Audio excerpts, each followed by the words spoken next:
Hello and welcome.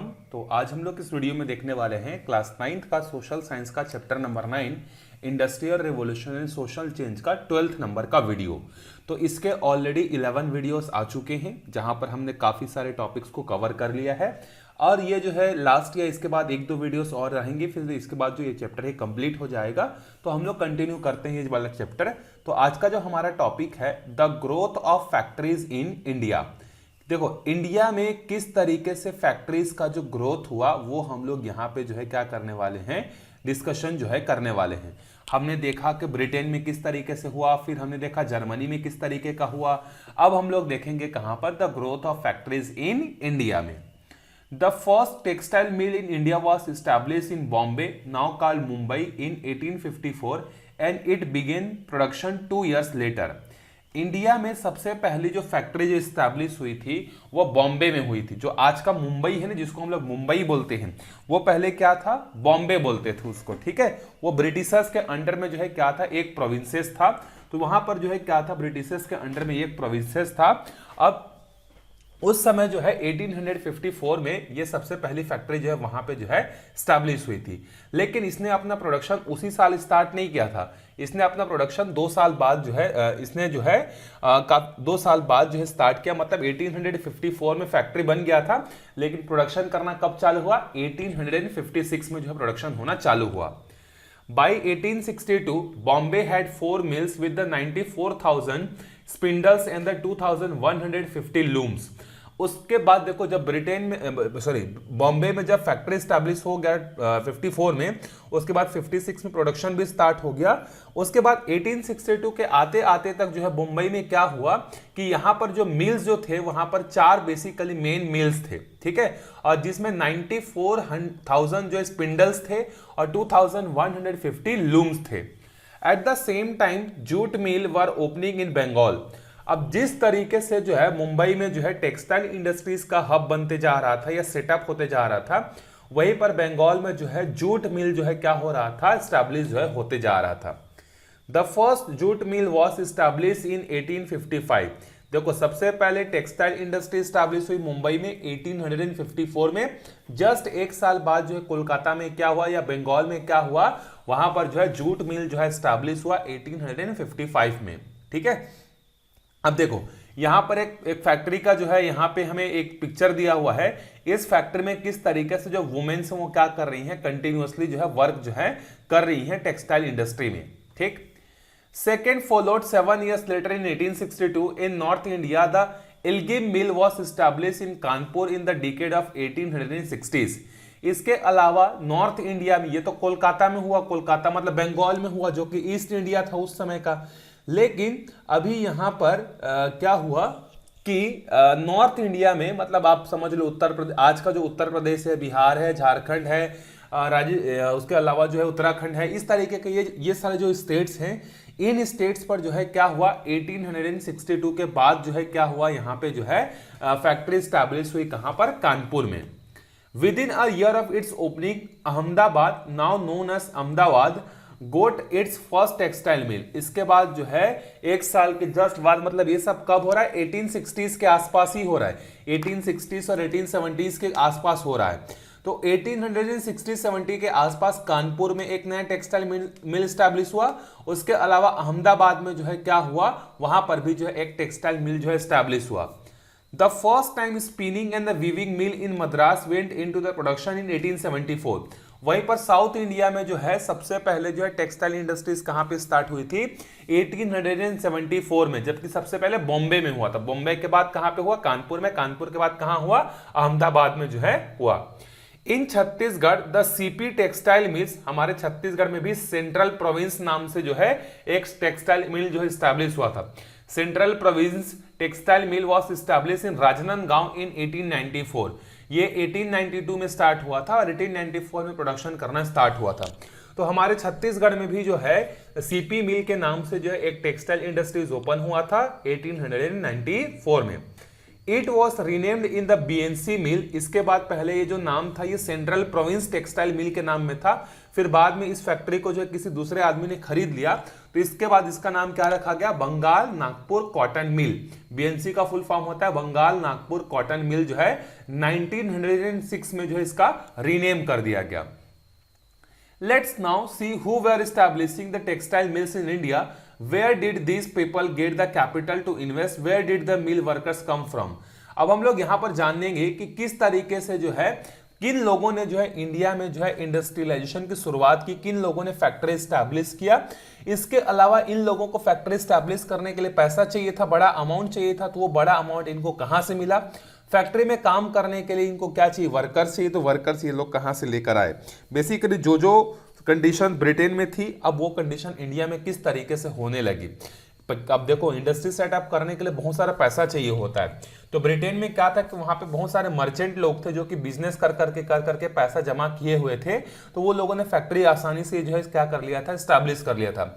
India में भी क्या इस तरीके के कोई मर्चेंट थे या कोई बड़े बड़े बिजनेसमैन थे क्या जिन्होंने पैसा कमाया था, तो आंसर है हाँ। हमारे इंडिया में भी उस टाइम पे जो है बहुत सारे ऐसे लोग थे जिनके पास काफी ज्यादा कैपिटल था और उस कैपिटल के थ्रू उन्होंने अपना फैक्ट्री जो है स्टैब्लिश किया था।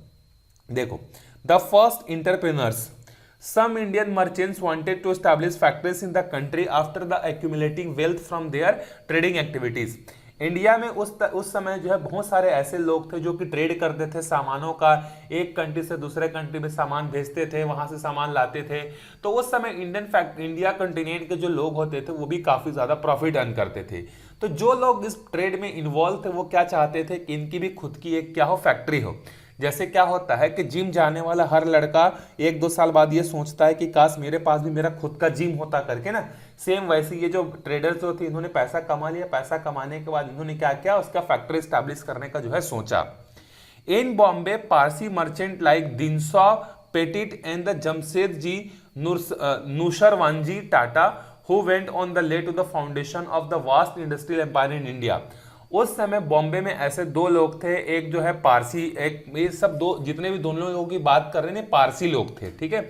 एक का नाम था दिनसॉ पेटिट और दूसरा का नाम क्या था, जमशेदजी नुसरवानजी टाटा, जिसका टाटा ग्रुप आज आप सुनते हो ना, जिसका एयरलाइन है, बहुत सारा टाटा का जो है कार आता है, बहुत सारे अलग अलग डिपार्टमेंट में जो टाटा का सॉल्ट आता है, अलग अलग फील्ड में जो है टाटा क्या करती है, काम करती है, ठीक है।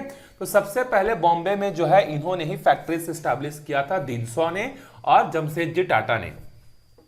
Earned handsome profit by the exporting opium to China and raw Indian cotton to England. अब इन्होंने पैसा कैसे कमाया था, तो इन्होंने पैसा कमाया था अफीम को बेचकर, अफीम को बोलते हैं ओपियम बोलते हैं, ठीक है।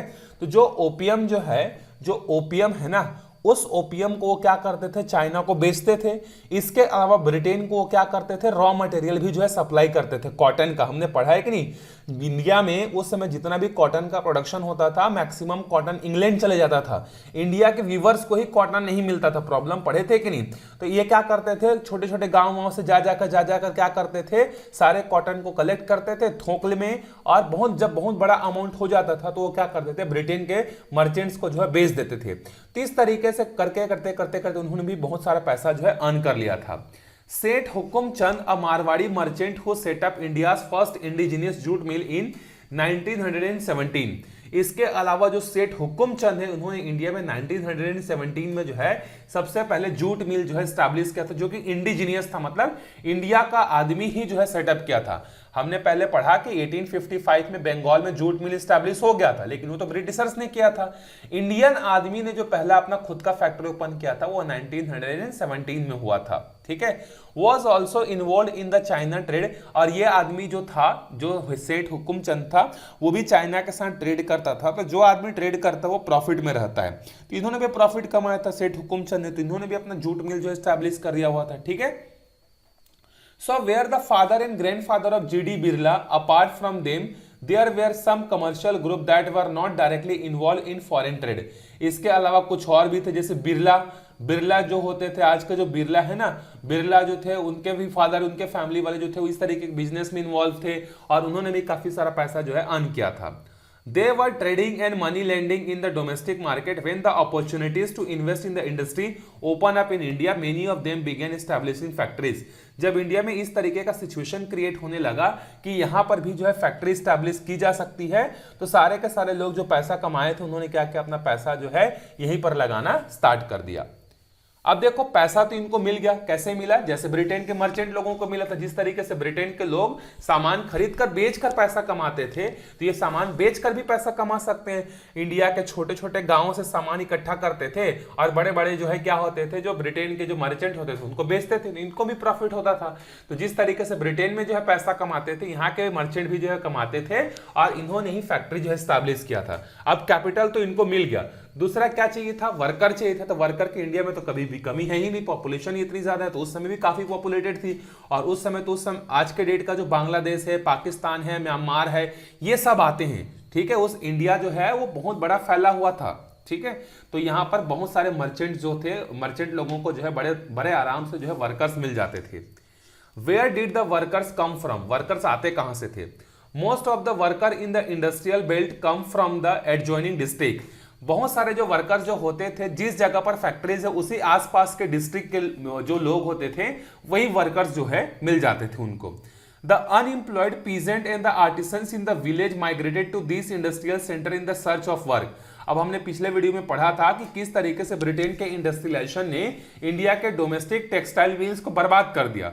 तो जो पीजेंट, जो किसान थे, जो वीवर्स थे, जो पहले क्या करते थे, खुद का काम करते थे, अब इनका रोजगार जब बंद हो गया तो यही सारे लोग अब फैक्ट्री में जो है काम की तलाश में आने लगे और फैक्ट्री के वर्कर्स बन गए। In 1911, 50% of the workers in the cotton textile mills of Bombay came from the nearby Ratnagiri district.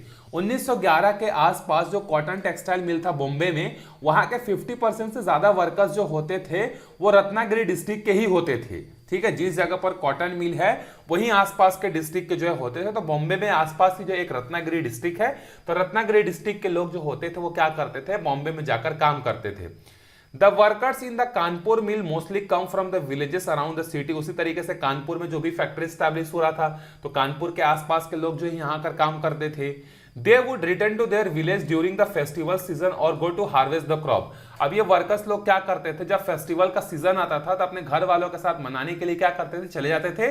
और जब इनकी क्रॉप की हार्वेस्टिंग करने का टाइम आता है, तो हार्वेस्टिंग तो साल में सिर्फ एक ही बार होता है, बाकी टाइम तो ये अनएम्प्लॉयड रहते हैं, इसीलिए उस समय फैक्ट्री में जाकर काम करते हैं। जब अपने क्रॉप की हार्वेस्टिंग करने की बारी आती है तो वहां से छुट्टी लेकर आके अपना काम करते हैं। As people come to know that the new kind of work was available in the cities, they start coming from more distance region. अब जैसे ब्रिटेन में क्या हो रहा था, बहुत सारे गांव के लोग जो है अब क्या होने लगे, शहर में आकर बसने लगे। सेम प्रॉब्लम यहां पर भी होने लगा, या प्रॉब्लम बोल सकते हो, सेम सिचुएशन यहां भी होने लगा कि जैसे जैसे लोगों को पता चलते गया कि कोई नया फैक्ट्री स्टैब्लिश हुआ है और यहां पर कुछ नए तरीके का काम करना पड़ता, पैसा भी ठीक ठाक मिल जाता है, तो ये सब सुनने लगे। तो अब दूर दूर से लोग जो है आने लगे। पहले पास पास के लोग ही आते थे काम करने के लिए, अब काफी दूर दूर के लोग भी जो है आते हैं। For example, people from Uttar Pradesh began looking for employment in the textile mill of Bombay. अब सोचो, उत्तर प्रदेश के जो लोग होते थे वो सोचते थे कि बॉम्बे के टेक्सटाइल मिल में किस तरीके से हमें जॉब मिले, या कोलकाता के जूट मिल में हमें किस तरीके से जॉब मिले। तब दूर दूर के लोग भी जो है एम्प्लॉयमेंट की तलाश में आते थे। Finding employment was always difficult. आज के डेट में भी यही प्रॉब्लम है, रोजगार पाना, जॉब पाना आज के डेट में भी डिफिकल्ट है। पिछले बार मतलब पहले भी डिफिकल्ट था, आज भी डिफिकल्ट है। Many mills were being opened and the demand for the workers keep growing, but the number of people seeking employment always outnumbered the number of jobs available. अब जैसे जैसे क्या होते जाता था, सिटीज में जो है फैक्ट्रीज का नंबर बढ़ते जाता था, तो फैक्ट्री का नंबर बढ़ते जाता था तो वर्कर्स की डिमांड भी बढ़ने लगती थी, ठीक है। एक फैक्ट्री में मान लो 100 वर्कर्स की जरूरत है, तो ऐसे 10 फैक्ट्री मिल गए, तो 10 फैक्ट्री मिल गए तो 1000 लोगों की जरूरत होगी, तो 1000 लोगों को जॉब मिल जाता था। लेकिन फिर भी लोगों को कम पड़ जाता था। क्यों? क्योंकि जितनी वैकेंसी निकलती थी उससे कई गुना लोग जो होते थे वो तो ऑलरेडी लाइन में खड़े रहते थे। तो जितनी भी फैक्ट्रीज खुल जाती थी तब भी लोगों को एम्प्लॉयमेंट जो है नहीं मिल पाता था।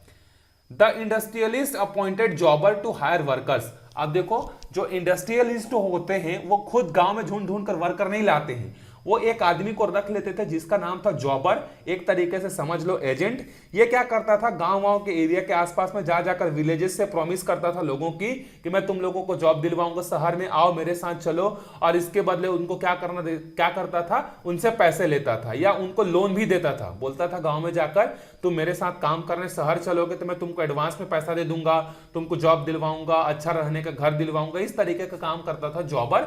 और जॉबर इस तरीके से जो फैक्ट्री के मालिक होते थे और जो वर्कर्स होते थे उनके बीच का एक बहुत बड़ा ब्रिज जो है बन चुका था। ठीक है, फिर बाद में ये जो जॉबर जो होते थे वो जॉब दिलाने के लिए लोगों से पैसा भी जो है मांगना चालू कर देते थे।